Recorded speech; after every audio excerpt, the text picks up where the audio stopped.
جو کہتے ہیں کہ ہم صرف قرآن مانتے ہیں قرآن مانتے ہیں، وہ غور کریں ان قرآن کی آیتوں پر۔ قرآن مان ہی نہیں سکتے رسول کو مانے بغیر، اللہ کی توحید مان ہی نہیں سکتے سنت کو مانے بغیر۔ لکھ لے یہ چیزیں کہ اگر کوئی انکار حدیث کر رہا ہے بغیر وجہ شرعی کے، عذر معقول کے، وہ کفر کا ارتکاب کرتا ہے، اس لیے کہ لا الہ الا اللہ کی گواہی کے ساتھ محمد رسول اللہ کی گواہی ضروری ہے۔ انکار رسالت کے ساتھ انکار الوہیت ہو ہی نہیں سکتا۔ اس دو حصے میں سے کسی ایک کا انکار کیا، پہلے کا بھی انکار ہے۔ یہ اسلام کے اور ایمان کے ارکان میں سے پہلے رکنوں کے دو حصے ہیں، لا الہ الا اللہ محمد الرسول اللہ۔ مقام رسالت یہ ہے کہ اگر کوئی مقام محمد الرسول اللہ نہیں کہتا تو وہ لا الہ الا اللہ کا ماننے والا بھی نہیں ہوگا، کتنی بھی زبان درازی کر لے، لفاظی کر لے۔ قرآن حدیث کی بے شمار واضح ناقابل انکار کھلی کھلی دلیلیں کہتی ہے، اور اللہ کے رسول کی ثابت شدہ سنت و حدیث کا انکار کرنا رسول کا انکار ہے، اور رسول کا انکار کرنا کفر ہے۔ لا الہ الا اللہ کا بھی انکار ہے، قرآن کا بھی انکار ہے۔ جو رسول کی شان میں گستاخی کرتا ہے، آپ کی سنتوں کو رد کرتا ہے، عقل کو ترجیح دیتا ہے، وہ قرآن کو نہیں مانتا۔ لکھ لے وہ اہل قرآن نہیں ہے، منکر حدیث منکر قرآن بھی ہے۔ یہ مقام ہے رسول کا کہ اللہ تبارک و تعالیٰ نے جب آپ کو رسول بنایا تو یہ کہا کہ آپ کی ذات میں لوگوں کے لیے بہترین نمونہ ہے۔ کس چیز میں نمونہ ہے؟ انکار حدیث کرنے والے یہ کہتے ہیں کہ رسول اللہ صلی اللہ علیہ وسلم پوسٹ مین کی طرح ہیں۔ پوسٹ مین آپ کو خط پہنچاتا ہے، پڑھ کے نہیں سناتا، سمجھاتا نہیں، تو یہ قرآن پوسٹ مین کی طرح رسول نے پہنچا دیا؟ جی نہیں، قرآن سے پہلے رسول کی ضرورت ہے۔ ایک ایک جملہ نوٹ کیجئے، دماغ میں وقت نہیں ہے، ہمارے علماء کرام موجود ہیں، زیادہ وقت نہیں ہے کہ ہر پہلو پر تفصیلی گفتگو۔ آپ دیکھیے کہ پورے جو قرآن و حدیث میں رسولوں کا تذکرہ ہے، اس میں آپ کو کئی انبیاء کا تذکرہ ایسا ملے گا کہ ان کے رسول تو ہیں، کتاب نہیں ہے۔ یعنی رسول آئے، ان پر کتاب نازل نہیں کی گئی، تو کس چیز کو قوم کے سامنے انہوں نے پیش کیا؟ کون سی وحی تھی؟ وہ حدیث تھی۔ یعنی جن انبیاء کو، رسولوں کو کتاب نہیں ملی تو ان پر ایمان ہی نہیں لائیں گے۔ کتنے نبیوں کے نام ہیں؟ حضرت یونس علیہ السلام پر کون سی کتاب اتری؟ حضرت لوط علیہ السلام پر کون سی کتاب نازل ہوئی؟ اب ان کی قوم نے لوط علیہ السلام کا انکار کیا، اسی بنیاد پر جو ہے ہلاک کیے گئے۔ تو کتاب نہیں آئی، نبی ہے، لیکن ایک بھی کتاب آپ ایسی نہیں بتا سکتے کہ کتاب آئی ہے نبی نہ ہو۔ نبی بغیر کتاب کے آئے ہیں، ان کو وحی کی دوسری قسمیں دی گئیں، حدیث دی گئی، لیکن کوئی کتاب بغیر نبی کے نہیں آئی۔ اس کا مطلب یہ کہ کتاب سے زیادہ ضروری نبی ہے، دونوں ساتھ ساتھ ہیں، دونوں میں سے ایک کو الگ نہیں کیا جا سکتا۔ اور اللہ کے رسول نے فرمایا کہ میں تمہارے درمیان دو چیزیں چھوڑ رہا ہوں، صرف قرآن نہیں، قرآن کے ساتھ سنت بھی، اور بعض روایتیں میں وَلَن يَتَفَرَّقَا حَتَّى يَرِدَ عَلَيَّ الْحَوْض، ان دونوں کو جب تک پکڑے رہو گے گمراہی سے بچو گے۔ اور وَلَن يَتَفَرَّقَا، یہ دونوں جدا نہیں ہو سکتے یہاں تک کہ حوض پر میرے پاس آ جائیں گے، حوض کوثر پر قیامت تک۔ قرآن اور حدیث کو آپ الگ نہیں کر سکتے کہ میں اس کو مانتا ہوں اس کو نہیں مانتا ہوں۔ ایک کو نہیں مانا، دونوں کو نہیں مانا، اور ایک کو نہیں مانا تو آپ گمراہ پکے ہوگے۔ یہ جان مال عزت و آبرو کی حفاظت کا مکمل نظام صرف قرآن سے آپ نہیں سمجھ سکتے۔ آپ کہتے ہیں عقل کافی ہے، قرآن کافی ہے۔ ہاں قرآن کافی ہے، آپ کو سمجھتا ہے؟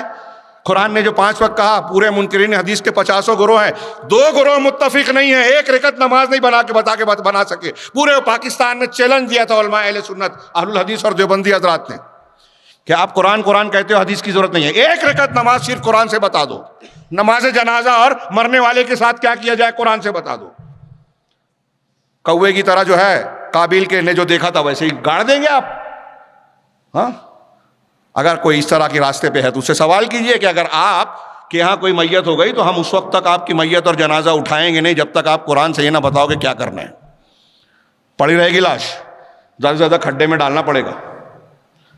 تو اللہ کے رسول صلی اللہ علیہ وسلم کو کہہ رہے ہیں یہ قرآن ماننے کی بات کرتے ہیں، قرآن نہیں مانتے۔ قرآن جگہ جگہ حدیثوں کے ساتھ چلتا ہے، اور یہ بات دھیان رکھیے، یہ جو جذباتی بات کرتے ہیں نا کہ ارے قرآن کافی ہے، کیا قرآن کو سمجھنے کے لیے حدیث کی ضرورت ہے؟ ہاں ہے، یہ قرآن کی کمی کا بیان نہیں ہے یا عکاس نہیں ہے۔ قرآن مکمل ہے، قرآن کافی ہے، لیکن آپ کی عقل اور سمجھ، میری عقل اور سمجھ برابر ہے کیا؟ منکرین حدیث میں کتنے لوگ گزرے ہیں، پرویز چکڑالوی، سر محمد تین، ہاں اسلم شیخ کیا نام ہے، جیراج پوری، اسلم جیراج پوری، بعد کے لوگ ہیں، یہ آبی غامدی ہے، راشد ساز ہیں آج کے دور میں جو پائے جاتے ہیں۔ کسی نے لغت کے ذریعے قرآن سمجھنے کی بات کی، کسی نے عربی جاہلی شاعری کی، کوئی جو ہے مغربی اور امریکی تہذیب کی روشنی میں قرآن کی تشریح کرنا چاہتا ہے، یورپ اور اقوام متحدہ کے قوانین کو فٹ کرنا چاہتا ہے، کوئی سائنسی تحقیق کے بنیاد پر تفسیر کرنا چاہتا ہے، سب گمراہی۔ ہاں یہ منکرین حدیث ان سے متاثر ہو جاتے ہیں، مروب ہے، جاہل ہے، کم علم ہے۔ جتنے منکر حدیث ہے لکھ لیجئے، یہ اسٹیج پر پوری ذمہ داری سے علماء کے درمیان کہہ رہا ہوں، وہ جاہل ہے، جاہل، حدیث کے فن سے ناواقف ہیں، اصولوں سے جاہل ہیں۔ اور یہ میں اسٹیج پہ بھی ثابت کر سکتا ہوں۔ دنیا میں سچائی اور جھوٹ کو پرکھنے کے کوئی ضابطے ہیں کہ نہیں ہیں؟ ایک کورٹ میں، عدالت میں کیس جاتا ہے، جج کے سامنے کیا صحیح ہے کیا غلط ہے دعویٰ پیش کیا جاتا ہے، کس بنیاد پر فیصلہ کرتا ہے وہ؟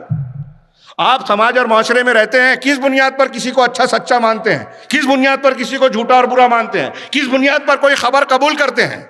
آپ کی زندگی گزارنے کے یہ جو ضابطے ہیں جس میں آپ اپنی عقل کا استعمال کرتے ہیں، اگر محدثین کے اصول حدیث کا آپ جائزہ لیں گے تو ایک دم یقینی طور سے کہ دنیا میں جتنے بھی ضابطے ہیں صحیح غلط کو ناپنے کے، حق اور باطل کو قبول اور رد کرنے کے، جتنے بھی ضابطے ہیں کہ یہ صحیح ہے یہ جھوٹ ہے، جتنے ضابطے ہیں ان ضابطوں میں محدثین کے یہاں جو حدیثوں کو قبول اور رد کرنے کا اصول ہے وہ سب سے اعلیٰ ہے۔ اگر اس کا آپ انکار کر رہے ہو نا، ان اصولوں اور ضابطوں کا، تو آپ کی زندگی میں آپ کا کوئی معاملہ مانا نہیں جائے گا، کوئی خبر قبول کرنے کے لائق نہیں ہوگی، چاہے جتنی بھی اچھی ہو، کتنی بھی سچی ہو۔ کیونکہ جب آپ اس معیار سے کہیں اونچے معیار کی حدیثوں کو رد کر رہے ہیں تو آپ کا یہ جو خبریں بیان کی جاتی ہیں، اور حیرت کی بات ہے منکرین حدیث کو میں نے دیکھا کہ قرآن اور حدیث جس کی غیر مسلم بھی تعریف کرنے پر مجبور ہیں۔ ہاں گولڈ زہر، میں ایک قول اکثر نقل کرتا ہوں، جرمنی کا مستشرق، اسلام دشمن تھا، اسلامی علوم پر محنت کیا، ایسے ہی مغربی ایسے علماء جو مشرقی علوم اور خاص طور سے اسلامی علوم پر محنت کرتے ہیں ان کو مستشرق کہتے ہیں، مشرقی بننے والا علم کی بنیاد پر۔ تو اس نے بہت سے کیڑے نکالے، شکوک و شبہات پھیلائے ہیں، اور منکرین حدیث زیادہ مستشرقین اور غیروں کے ہی اعتراضات کو چبائے ہوئے نوالے چباتے ہیں، سمجھتے ہیں میری عقل میں نہیں آ رہا، اس کی عقل ہے ہی نہیں، دوسروں کی عقل کا استعمال کرتے ہیں۔ تو کہتے ہیں گولڈ زہر نے کہا کہ دنیا میں بہت سے مذاہب ہیں،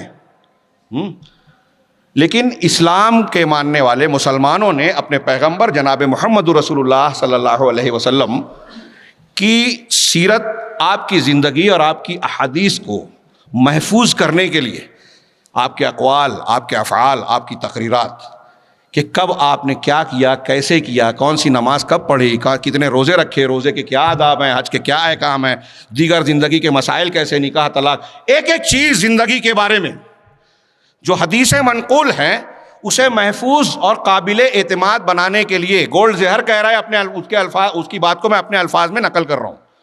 اس نے کہا کہ مسلمانوں نے اپنے رسول کی سنت اور سیرت کو محفوظ بنانے کے لیے، وہ آپ کی حدیثوں کو قبول اور رد کرنے کے لیے جو معیار اور اصول ضابطے بنائے ہیں وہ دنیا کی کسی قوم کے پاس نہیں ہے، دنیا کی کسی قوم کے پاس نہیں ہے۔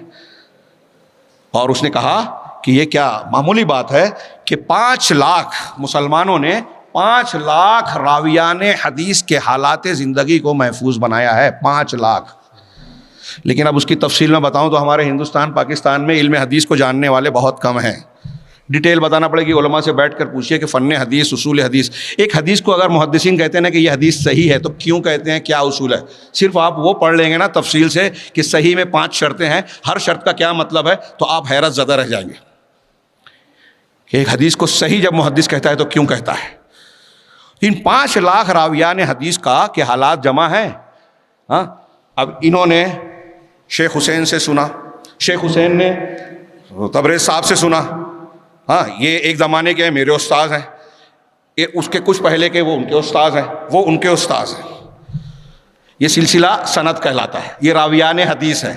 اب میں کب پیدا ہوا کب مرا، میں اگر مر چکا ہوں، جیسے مثال کے طور پہ میری پیدائش 1965 کی ہے، میں نے کہوں کہ میں نے مولانا ابوالکلام آزاد کی تقریر سنی تو بہت زبردست تقریر کرتے تھے، تو شیخ حسین پکڑ لیں گے کہ آپ کی پیدائش 65 کی ہے اور مولانا آزاد 58 میں مر چکے تھے، آپ ان کی تقریر کیسے سن سکتے ہیں؟ سمجھ رہے بات؟ یزید بن رومان کہتا ہے کہ حضرت عمر نے 20 رکعت نماز کی تراویح کا حکم دیا. وہ پیدا اس وقت ہوا جب حضرت عمر کی شہادت ہو چکی تھی. یہیں پہلے حدیث کمزور ہو گئی. یہ میں صرف ایک پہلو بتا رہا ہوں. یہ سمجھ لیجیے کہ ہم یہاں جتنے لوگ بیٹھے ہوئے ہیں ایک استاذ کے شاگرد ہیں, ایک استاذ کے شاگرد ہیں. اب سب نے اس استاذ سے ایک حدیث نقل کر دی, سن لی.